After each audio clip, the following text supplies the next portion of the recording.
بسم الله الرحمن الرحيم الحمد لله رب العالمين وأصلي وأسلم على نبينا محمد وعلى آله وأصحابه أجمعين أما بعد. What is the Caliphate? Number one, the Caliphate. Two, Caliphate is not a dictatorship. Three, Caliphate is not a theocracy. Four, Caliphate is not an empire. Five, rights of non-Muslims. Six, accountable open government. Seven, representative government. 8, the rule of law. 9, progressive economy. 10, community life. 11, Caliphate is not a police state. 12, international relations. 3, Caliphate is a mainstream view. 14, majority of Muslims want the Caliphate.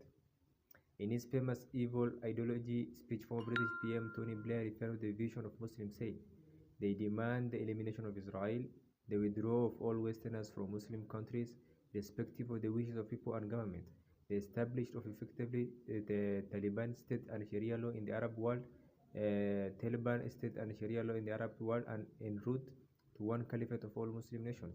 We don't have to wonder what type of country those states will be.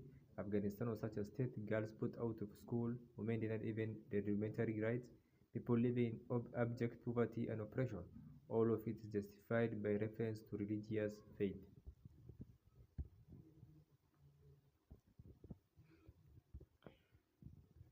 Many Western politicians, commentators, and thinkers have also begun to discuss the caliphate, in many cases describing it as medieval, backward 7th century terrorist state that its establishment will usher in a new era of oppression and tyranny for the world.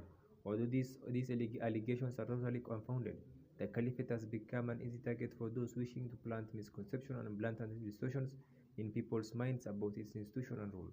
First and foremost, this is due to the absence of a caliphate that can practically show people it is in fact a progressing and advanced state that is force for good in the world. Secondly, the knowledge of the caliphate has been brutally suppressed by the despotic government in the Muslim world. The books on the caliphate are banned, and the scholars and political parties working for its reestablishment through peaceful political means are imprisoned or boiled alive and massacred, as happens in Azerbaijan. Some aspects of their life under the caliphate are discussed here to illustrate that the restoration of the caliphate will usher in a new era of peace, stability, and prosperity for the Muslim world. These points are elaborated in more detail on the rest of the site. The Caliphate. The Caliphate Khilafah is a unique political system from the ideology of Islam that bears no resemblance to any of the Muslim governments today. Although many commentators and historians have tried to interpret the Caliphate within the existing political frameworks, it is in fact a unique political system built upon a concept of citizenship regardless of ethnicity, gender, or creed that is totally opposed to the proliferation of any religious or ethnic grouping. Caliphate is not a dictatorship. The Khalifa is the name given to the head of the state in the Caliphate. The Caliph's authority to rule must be given willingly by the people through a special ruling contact called Bay'ah. Without this Bay'ah, he cannot be the head of his state. This is totally opposite to the post of a king or dictator who imposes his authority on the people through coercion and force. The tyrant kings and dictators in the Muslim world are ample examples of this, imprisoning and torturing their own people and stealing their wealth and resources. This Bay'ah contract stipulates the Caliph must be just and rule the people by Islamic law Sharia. He is not sovereign and cannot legislate laws from his own mind that suit his personal and family interests. Any laws he wishes to pass must be derived from the Islamic legal sources through a precise and detailed methodology called ijtihad. If the Caliph legislates any law contrary to this or commits oppression against his people, the highest and most powerful court in the state, called the Just Acts Court, Mahakamatul Muzallim, can impeach the Caliph and order his removal from office.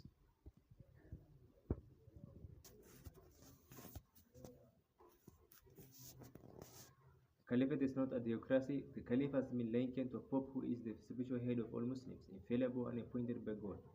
This is not the case as the Caliph is not a priest. His post is an executive post within the Islamic government. He is not infallible and can make mistakes, which is why many checks and balances exist to ensure he and his government remain accountable. The Caliph is not appointed by God, rather he is elected by the people and assumes authority through the Bay'ah contract. The Caliphate is not a theocracy since its religion is not restricted to religious and moral codes that neglect the problems of society. Rather, Sharia is a comprehensive system that legislates on ruling, social, economic, and judicial matters, to name but a few. Economic progress and enhancing the living standard of the people is one of its major objectives. It is totally opposite to backward, the medieval theocracies found in Europe, where the poor poor were oppressed and forced to work and live in equality conditions in return for the promise of heaven. Historically, the Caliphate was a very wealthy state with a flourishing economy, high standard of living, and world leader in history and scientific research for many centuries. Caliphate is not an empire. The Caliphate does not favor the state capital or any of the lands it rules over above any others. Nationalism and racism have no place in Islam and are totally prohibited. The Caliph can be from any race or color and from any school of thought, just Sunni or Shia, as long as he is a Muslim. Historically, the capital of the Caliphate moved as the state expanded. Medina, Kufa, Baghdad, Damascus, and Istanbul have all been capitals of the previous Caliphate, and the Caliphs have been from many different tribes and races. As for the Caliph being a Muslim, the head of the state in any country must believe in the ideology of law being implemented. It's usually embodied in oath of allegiance owned by the head of the state when taking office. This is why an Islam of communists could never be accepted as the US president.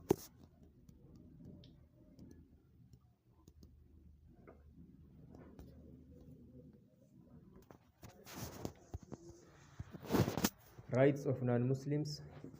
Non-Muslims have an honorable status in the Caliphate. Non-Muslims are referred to as dhimmi, people of contract, in the Caliphate, which means they enjoy the full rights of citizenship. The Prophet Muhammad said, "Who harms a person under covenant or charges him more than he can, I will argue against him on the day of resurrection." Related by Yahya bin Adam in Kitab al-Kharaj, the rights of non-Muslims are enshrined within statutory Islamic law Sharia and cannot be reversed by legal precedent or the whims of any government. This provides stability and security to the non-Muslims, allowing them to live their lives without fear of losing their rights sometime in the future.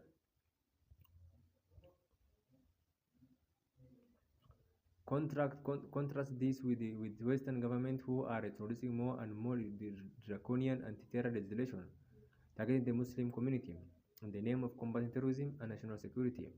Imam Qarafi, classical Islamic scholar, summed up the responsibility of the Caliphate to the dhimmi when he said, "The covenant of protection imposes upon us certain implications toward the Ahlul Dhimma. They are our neighbors and our shelter and protection upon the guarantee of Allah. His messenger, may Allah bless him, His messenger, Allah bless him and gave him peace, and the religion of Islam, whoever violates this obligation against any one of them by so much as an abusive word, by surrendering his reputation, or by doing him some injury, or assisting in it, has breached the guarantee of Allah, His Messenger Sallallahu Alaihi Wasallam, and the religion of Islam." Shahabuddin al-Qarafi al-Furuq. The Caliphate cannot force or pressurize any non-Muslim to become Muslims. Churches, synagogues, and temples are all protected by the Caliphate. Those who follow religion can practice their religion without interference or harassment from the police and authorities. The government will not return to close places of worship or spy on the worshippers and summons as the British government is doing. Especially when the Caliphate was ruling Jerusalem, to protect the holiest church in Christianity, the Church of the Holy Sepulchre. The keys to this church have been held for centuries by the Nusayba Muslim family, who until today still open and close the doors on a daily basis.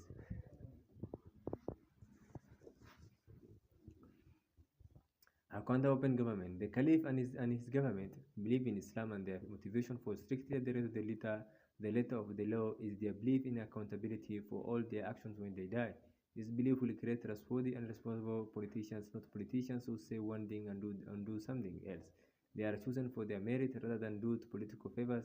Having said this, members of the government are not divine and can make mistakes and can commit crimes. For this reason, a strong and effective accountability process exists through an independent judicial court called the Just Acts Court, Mahkamatul Muzallim, which has the power to impeach any government official, including the Caliph, if they breach their ruling, contract, and commit injustice. Each Muslim has responsibility in accounting the Caliph and his government. The action of accounting is one of the best and noblest tasks in Islam. The Prophet Muhammad said, "The best of jihad is to say a word of truth before a tyrant ruler." Therefore, anyone in the state, whether they are individuals, members of political parties, or in the media, has the right to account and criticize the Caliph. They cannot be arrested or criminalized for speaking out, as we find happening to many people in Britain, such as Walter Wolfgang, the 82-year-old man who dared say the word nonsense during the Foreign Secretary Jack Straw's speech on Iraq in September 2005.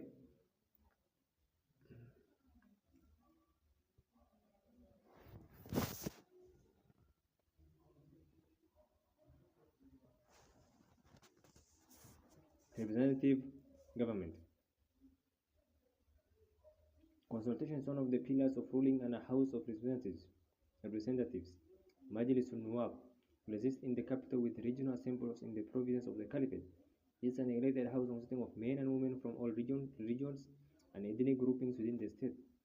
Unlike in democracy, this House of Representatives is not a legislature. The only resolutions passed by the House that are binding on the government are those related to the practical implementation of government policy and those related to removing government officials.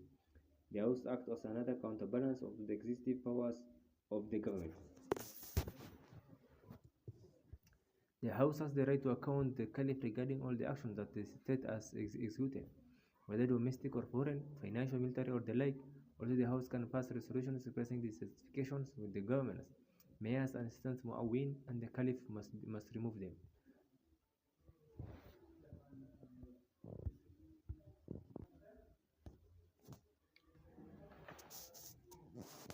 The rule of law, the Caliph does not have immunity from prosecution and nor do any of his cabinet. If any of them commit a criminal offense, they will be taken to court and tried before a judge. The judge applies the sentence without regard to the status or government position.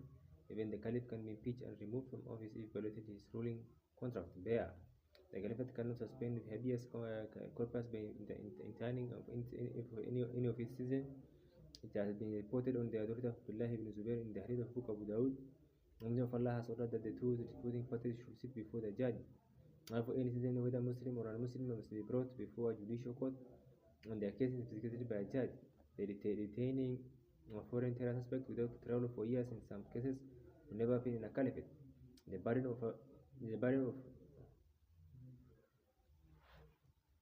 of proof required to convict someone of an offense in an Islamic court is far greater than in the West. The court does not accept circumstantial evidence as a legal proof, and only trustworthy witnesses, whether Muslim or non-Muslim, are allowed to give testimony. Many miscarriages of justice have occurred in Britain due to flawed forensic evidence, such as the Birmingham 6 trial, or due to convicted criminals giving testimony. Confessions are investigated to ensure they were not extracted under duress or torture as is prevalent in Muslim countries today.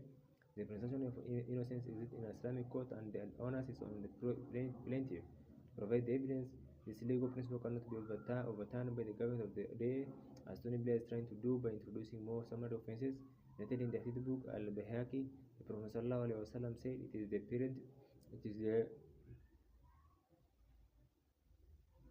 plaintiff who should provide the evidence, and all this due on one who disapproves."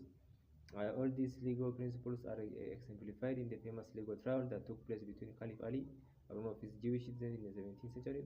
The Jews stole a coat of armor from Ali, so he took the matter to a court and brought his son as a witness. They ruled against Ali, even though he was the head of state, Caliph, stating that a son cannot be a witness for a father in court. When the Jew witnessed such fairness, he voluntarily confessed that he stole the shield and embraced Islam. Progressive economy.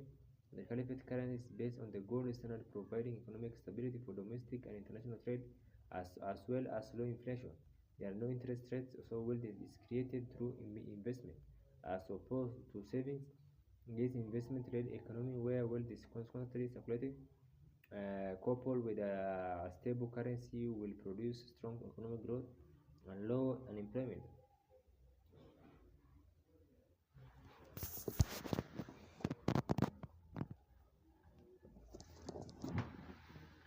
Private companies cannot own natural resources such as oil and gas. These are owned by the people and managed by the government.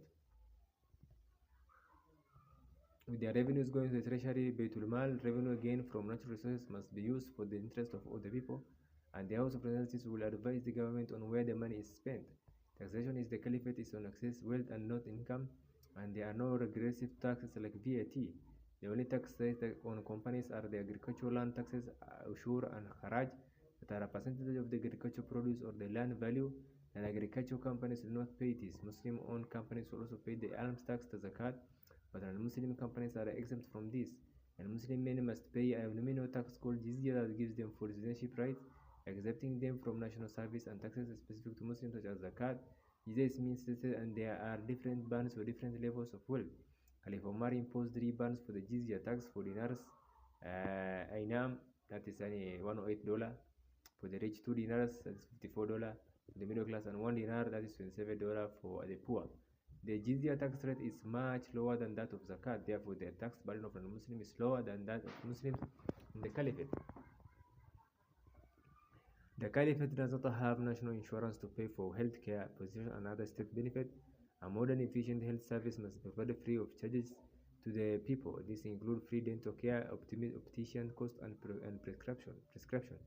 There are no pensions or state benefits as such within the Caliphate. All pensioners, women, children, unemployed, and those who with disability must be provided for financially by their families. Only if they had no family or the family cannot provide for them will the government then intervene. Community life. Non-Muslim will not be asserted into ghettos with poor housing and low government funding. Muslim Muslims and non-Muslims will live together side by side as neighbors in the community. Neighbors have many rights over each other, designed to keep the home and community a place of peace and tranquility, a place where children can play safely without fear of abuse. Nuisance neighbors and yobs roaming the street are a growing problem in Britain. Due to selfishness and individualism, Muslims do not hold these ideas and instead believe in responsibility to their neighbors and community. It has been reported on the authority of Ibn Umar and Aisha in the Hadith books. Bukhari and Muslim, the Prophet ﷺ said, Jibril angel kept recommending treating neighbors with kindness until I thought he would assign them a share of inheritance. People cannot distress their neighbors by playing loud music, growing hedges, packing responsibility, or even backbiting them. They must inquire about their neighbors' welfare and aid them as much as they can. And the social behavior on the street is not tolerated, and inspectors, Qadi Hizbah, with the power to impose immediate sentence, will control the neighborhood. Boundaries are accompanied by police. Pubs and clubs that sell alcohol and are prohibited, and there's a strong punishment for those who found drunk and disorderly on the street. Non-Muslims, however, can drink and trade alcohol amongst themselves as long as it remains in their private homes and bars. Caliphate is not a police state. The Caliphate cannot intrude on people's private lives by spying on its Muslims or non-Muslim citizens, and arbitrarily detain people and hold them in prison without trial. Torturing anyone, including prisoners of war, is absolutely prohibited, and the perpetrators will face a severe punishment. Any evidence obtained via torture or wiretapping is not legally admissible in Islamic code. Right of expression exists within the Caliphate. People are free to criticize the government and bring them to account for their actions, and they cannot be arrested or imprisoned for this. Criticism and expressing opinions must be done within the limit of decency and respect. Lying, slandering, false accusation, and blaspheming of any religion, member of the public or a politician will not be tolerated.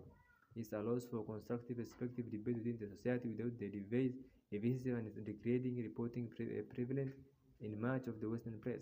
The demonizing of Muslims within the Western press and the publishing of blasphemous and insulting cartoons of the Prophet Muhammad ﷺ are just some examples of this. International relations. The Caliphate does not go to war based on lies and deceit. Its sole purpose in fighting a war is to remove injustice and bring a new system for the people to live under. Although American government stated the same objectives in Iraq, the reality is far from this. The use of depleted uranium, torturing and killing of civilians, and imposition of another corrupt system will never happen with the Caliphate. Historically, the Caliphate won the hearts and minds of the people of the lands it occupied. It never mistreated them, and as opposed to an empire, it didn't impoverish them in order to enrich the capital.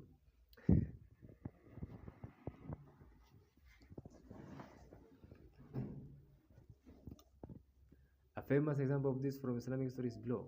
After getting on peaceful terms with the people of Syria and collecting the dues of the jizya and the Khazraj, news reached Abu Ubaidah that the Byzantines had amassed their troops to attack him. The effect of this was great on Abu Ubaidah and the Muslims. He sent messages to the rulers of cities with whose citizens he had made peace, asking them to return to their subjects. They paid dues of the jizya and Khazraj with an instruction to tell them, We will be returned to you the money you have paid us. Because of the news of the enemy troops must amassed to attack us. But if God grant us victory against the enemy, we'll keep up to the promise and covenant between us. When this was revealed to the Dhimmi, and the men returned to them, they told the Muslim, May God bring you back to us and grant you victory over them. The Caliphate army must follow strict rules of engagement with this fighting war, jihad. The soldiers do not fight the enemy out of anger or hatred, but to please their creator, Allah. Hence, atrocities committed by US troops such as the infamous 1968 My Lai massacre of 500 villagers in Vietnam, or the recent massacre of 2,000 2,000 Iraqi civilians by the US Marines in Haditha will not happen under Caliphate. In the Battle of Khandaq 627 CE, Ali, who later became a caliph, was about to kill one of the enemy soldiers when the soldier spat in his face. Instead of killing him, Ali already sword because he didn't want to kill him out of anger. This is an example of the high value held by soldiers in the Caliphate's army. The Caliphate is not isolationist and must abide by the international agreement it signs. It will encourage non-Muslims from other countries to visit it, study in its universities, and conduct trade. Economic and cultural treaties will be signed to facilitate this. Any non-Muslim visiting the Caliphate from a country that the Caliphate has a treaty with can enter without the need for a visa.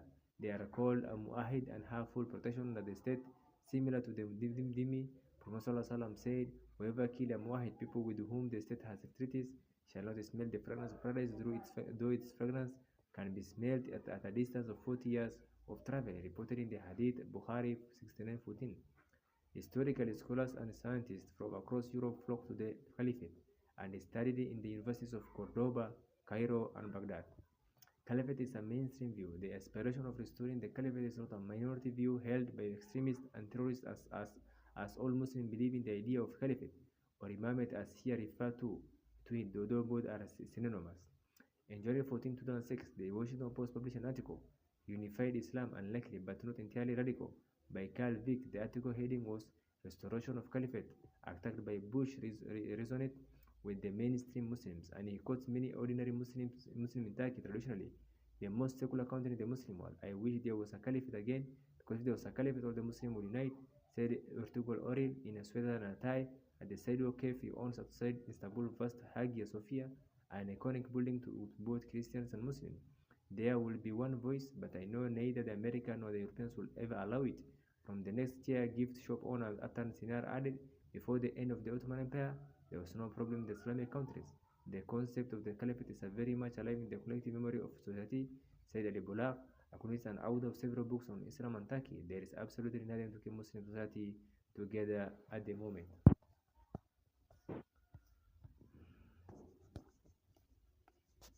Majority of Muslims want the Caliphate. The Center for Strategic Studies at the University of Jordan published a survey in 2005 entitled "Revisiting the Arab Street," in which they interviewed numerous population samples throughout the Middle East. Some of the conclusions clearly highlight the desire of Muslims in the Middle East to live by the Sharia in a Caliphate. Quoting from the survey, it asked whether Sharia should be the only source of legislation, one of the source of legislation, or not be a source of legislation. Most Muslims believe it should be at least be a source of legislation. Support was particularly strong in Jordan, Palestine, and Egypt, where approximately 2/3 of Muslim respondents stated that the Sharia must be the only source of legislation, while the remaining third believe that it must be one of the sources of legislation. By comparison, in Lebanon and Syria, a majority, nearly 2/3 in Lebanon and just over half in Syria, favor the view that Sharia must be one of the sources of legislation. The report continued, "In contrast, neither education nor age seems to explain attitudes towards the role of the Sharia in legislation." Pooled data from Jordan, Palestine, Lebanon, and Egypt indicate that 58% of respondents with low education, 59% of those with a moderate education, and 50% with high education believe that the Sharia must be the only source of legislation in their countries. Similarly, the pooled data found that approximately 50% of the respondents in all age groups wanted to see the Sharia become the only source of legislation. Another 40% across the age groups wanted to see it a source of legislation, and 10 to 13% prefer that the Sharia not become a source of legislation. Conclusion: these are just some aspects of life and a future caliphate that will make it a force for promoting good within the world. Clearly, this vision of completely contradicts what many Western commentators, thinkers, and politicians such as Tony Blair will have us believe. The restoration of the caliphate will usher in a new era of peace, stability, and prosperity for the Muslim world and beyond, ending years of oppression by some of the worst tyrants this world has ever seen, such as Islam Karimov of Azerbaijan, and Hosni Mubarak of Egypt, and finally